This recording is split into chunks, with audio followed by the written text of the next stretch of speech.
Hello. I think I focused this correctly this time, normally, hopefully. Okay, I recently went back and was able to rewatch a little bit of, well, not a little bit, I rewatched the whole thing of Obsession, because it's now on digital platforms and available, I think, on streaming or whatever the heck I watch it on, right? I don't know why I'm necessarily making this, but I think the last video I made was talking about Obsession, or kind of my review of it. And I went into spoiler category, so obviously I'm going to be talking about spoilers here specifically. And I really, I mean, I said it last time, I really, really like this game.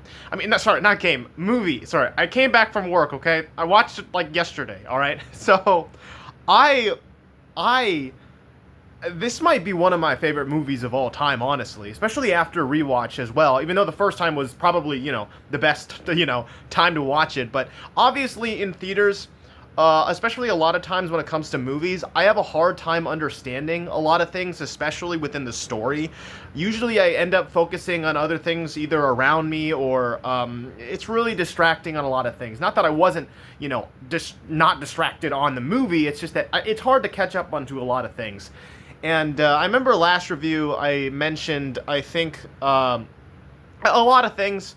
A couple of things that I saw in the movie itself was like, I feel like I missed out on because I actually went to the bathroom, I think, one or two times, and I'm not sure exactly which parts I missed exactly, but for the most part, I do remember most of the movie anyway, which is, obviously a very brutal movie. So I just wanted to talk about the very last thing at the end that I completely missed out on, which is when he is, doing something to himself at the end of the movie, which I can't say on YouTube, but basically, about to die, you know what's happening with that. He's about to die, and there's the noise of the Make-A-Wish thing, right?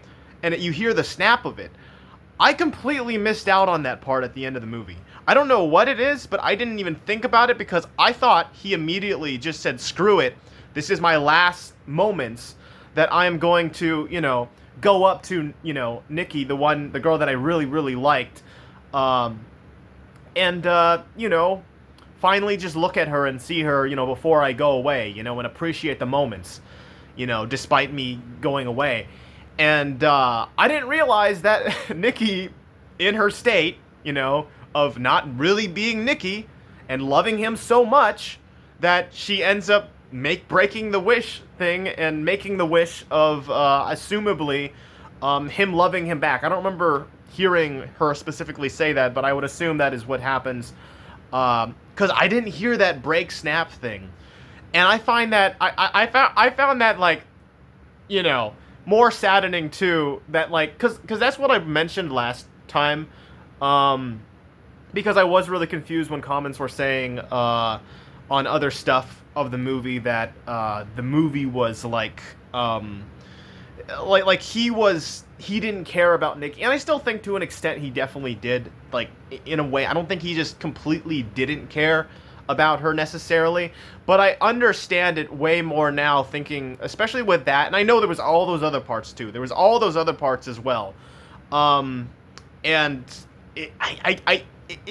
a really, really, really complicated movie itself, very gruesome, very sad.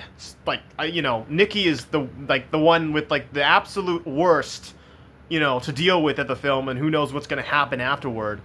But I don't know. I just felt like making a little thing just talking about that because I completely missed it out, and I wouldn't really know what to really rate this film, honestly. I have no idea. And also, I did look into the director's, some of his comedy, and it is really, really funny. I think his movies are, or not movies, but like his little shorts on YouTube. I haven't watched all of them. I'm sure there's a lot of them.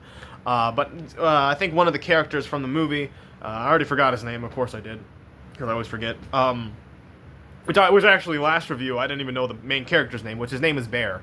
So that's cool. Yeah, the other guy is in a lot of his shorts with the director in it, which they're very, very funny. And I am very interested because I didn't know this either, really, unless I mentioned it last time. I don't remember when I learned it, but that the director is creating or directing the next Texas Chainsaw Massacre, which I'm going to assume is going to be a complete reboot, but I'm not exactly sure. I would assume so, and honestly I would hope so, because I'm really, if I'm being honest, I'm really sick of these movies that, like, oh, it's a sequel, but all the other movies are not canon. I always hate that. I think it's really, really annoying. Just do something new, or continue off of the other movies, because it's going to be stupid anyway, right? A lot of these horror movies, a lot of the time, slasher films, so that is really exciting, though. That is really exciting, because this, I think, was his feature film debut, however you say the word.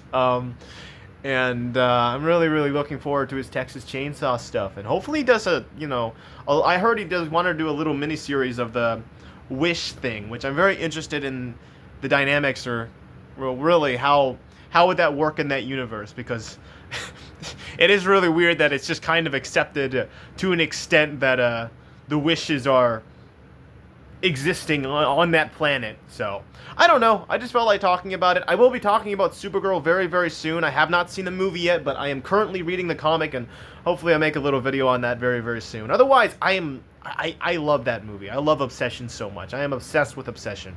It's such a well put together movie that was not even $1 million. Not even $1 million. Unless it was, and the sources got it wrong, because sometimes a lot of sources or a lot of media, like, they always get the budget wrong sometimes, or the box office wrong, or whatnot. They get a lot of things wrong all the time. So I wouldn't doubt that that's also not true, but I think it is true that it's not even $1 million. I think it was like $750,000. So hopefully they can keep the budget not too high with Texas Chainsaw Massacre either, because I feel like too many times they just go too far all out, and honestly, I want a good budget for the movie, because it's Texas Chainsaw Massacre, don't get me wrong, but I just wish more companies and studios would be much, much smarter with its budget, because they just throw so much out there, and it's not worth it, especially for something like, Obsession. I also know Joker did that, the second one. I don't think that worked out very well. I still haven't seen that movie. And I honestly still want to see it. I'm going to see it eventually. I don't have the movie, so I can't really say. But anyway, with that being said, thank you guys so much for watching. I don't know why I made this, but just talking about it just a little bit. Is there anything else? I'm not going to waste your time. Sorry. Okay. Love the movie. Go watch the movie if you haven't already. I don't know why you would be watching this movie. I mean, this video, because I already spoiled it. But anyway, bye.